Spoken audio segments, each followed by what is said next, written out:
Hey there, everyone. Well, nearly 5 years ago, I wrote, produced, directed, and starred in a very popular YouTube video seen here entitled Demonstrating a Broken Motor Mount, and this was on my old 1983 Olds Cutlass Cruiser station wagon with a V6 engine in it, and that video's got a lot of views on it. It's got nearly 200,000 views and generally been widely admired. Not really. When people tell me how I did it wrong and all that, but anyway, regardless, I thought the time has come to make another installment of the Demonstrating a Broken Motor Mount video series, I guess it's turning into. So we're going to do another one. We're going to do a part two. And this time we're going to do it on another vehicle. We're going to do it on a 1968 Plymouth Valiant with a slant six. And we're going to look at a motor mount that is broken and talk about it a little bit and show you how I was able to tell that it was broken in two. So I'll see you out in the shop in just a second and we'll get into this.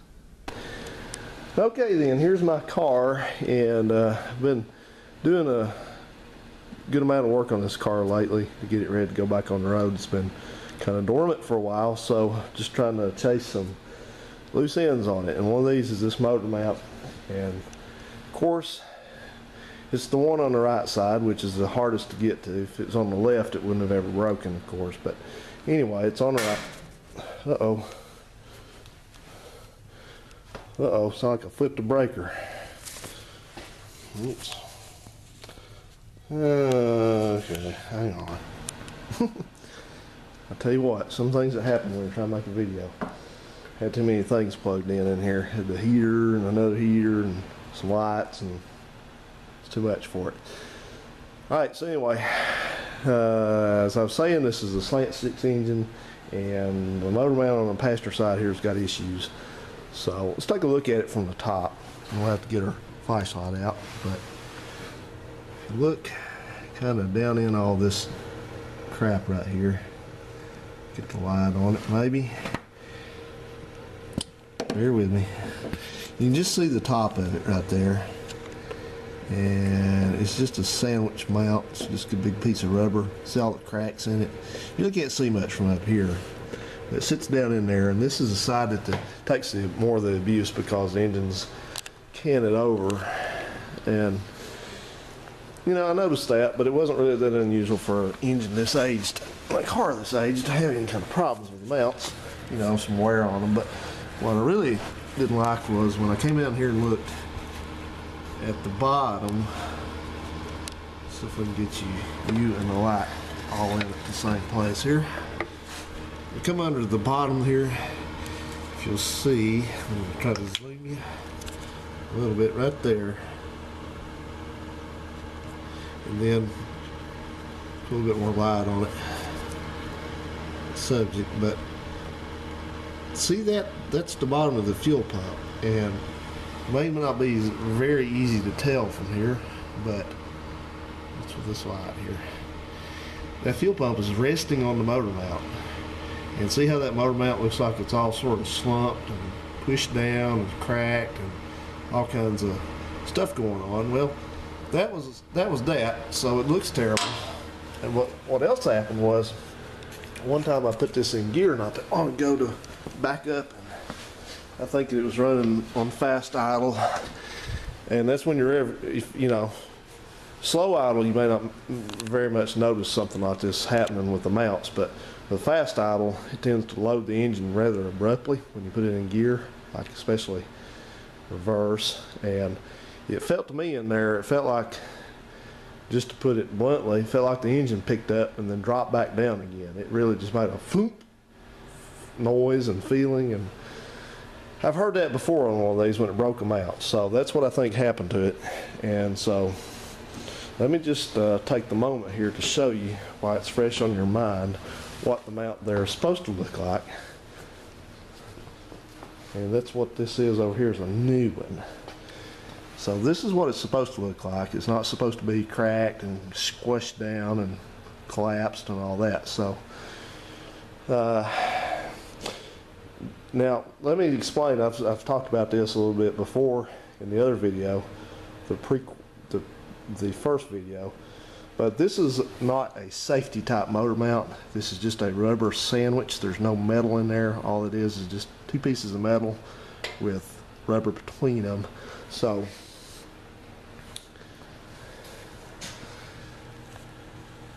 if those were to break, the engine could fly out.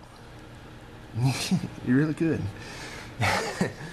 Well, anyway, if we look at this engine, this is a later model Slant 6 by a few years, and this engine has totally different mounts on it.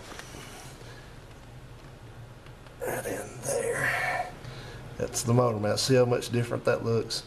What it is, the main difference is the mount is captured.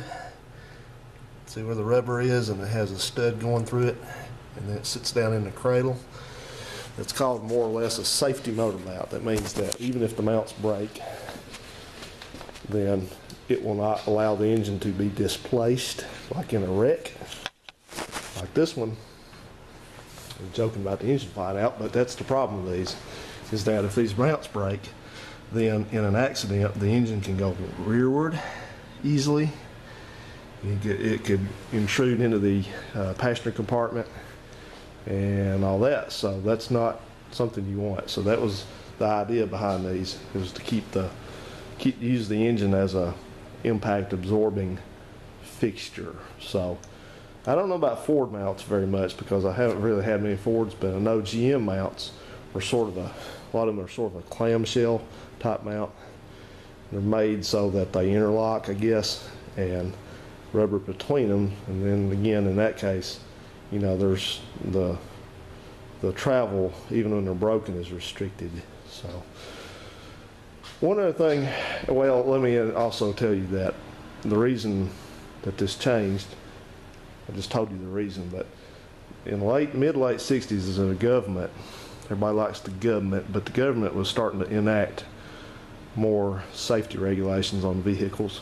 So they had to have, at a certain point during the mid to late 60s, they had to start having side markers.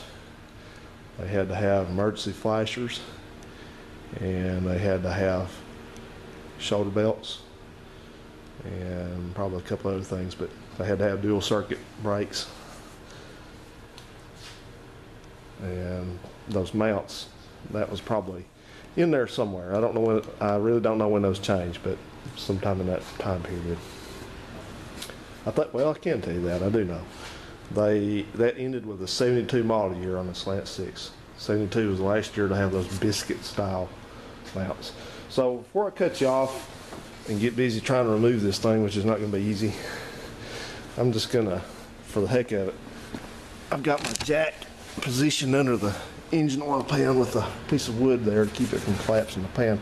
And I'm just going to gently jack up on this engine just a little bit and see if this mount looks like it's going to try to separate any.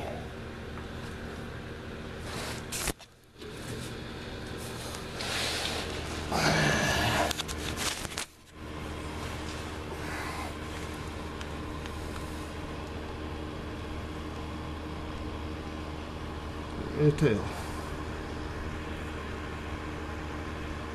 So, oh, oops, didn't do it right. Look at that. I'm on the frame. Won't work with it.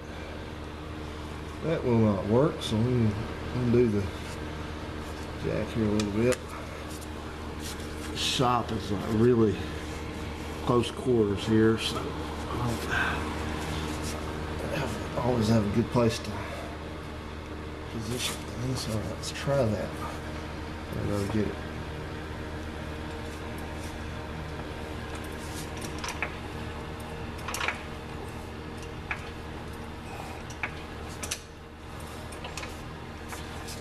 Jack's going out on me too, possibly. Let's see.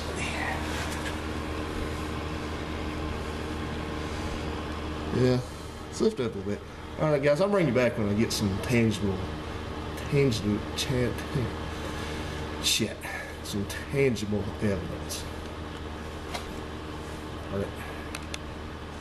All right then, so after some effort, I was able to remove this old motor mount, and I think really we need to call this video possibly demonstrating a collapsed motor mount, because that's what this one actually is. It's not technically broken, but it has problems, and it's not safe to use anymore. I'll just show you that.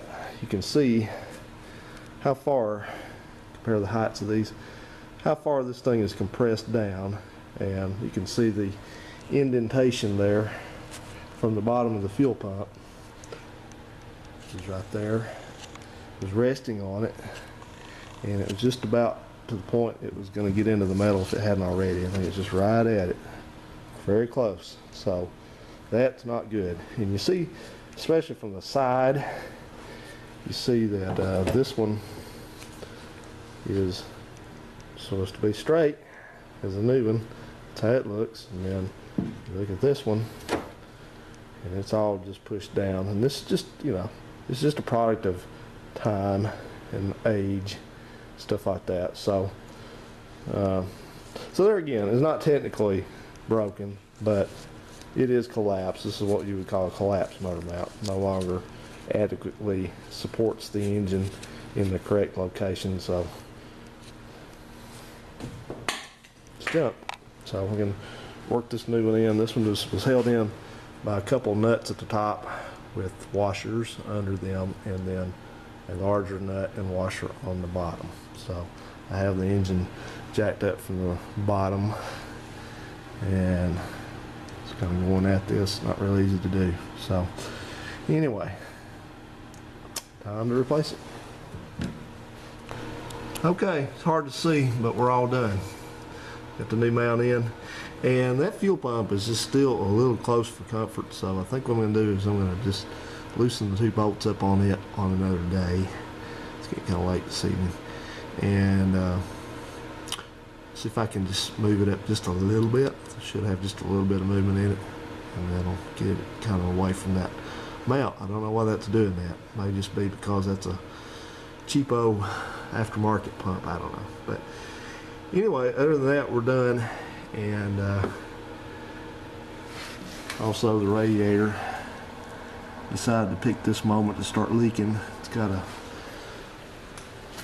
seam, I guess, here where the lower hose goes into the radiator. It's kind of a little, ain't looking too good, is it? So that radiator is 13 years old. I don't know if it's ever even been repaired. So I have a decision to make whether I want to take it out and carry it in to have it repaired. I got a guy that can do it if it's fixable. Sometimes they're not fixable if the tank and everything's too bad on them. But anyway, you do that or just take it out and run my other spare radiator, which is somewhere over in that corner over there, which I know is good. It's one that feel nearly destroyed, but it's still a good radiator. It works good. So we'll see. May just try to go ahead and have this one rebuilt. It's kind of more authentic. So, and that radiator hose looks weird because I don't think that's the correct radiator hose for this car. As a matter of fact, I know it's not. So the one that goes on it's supposed to have a bit of a curve. Anyway, I hope you enjoyed this fascinating look at a collapsed motor mount. And it's just one more of these things that you got to do on an old car like this. Things just wear out. So I would have been happier if had it been the left side over there. Could have got to it easier, but that's okay. So we have it done now, so everything's good. We're all happy. Positivity, everyone. Positivity. Oops. Burn out the camera there. It's shining. That is quite a light there. I bought the brightest LED work light I could find. Alright guys, thank you so much for watching, and feel free to comment and rate and all that good stuff, but don't leave stupid comments like I didn't show it running, or I didn't do this, or I didn't do that. So see you on the next one.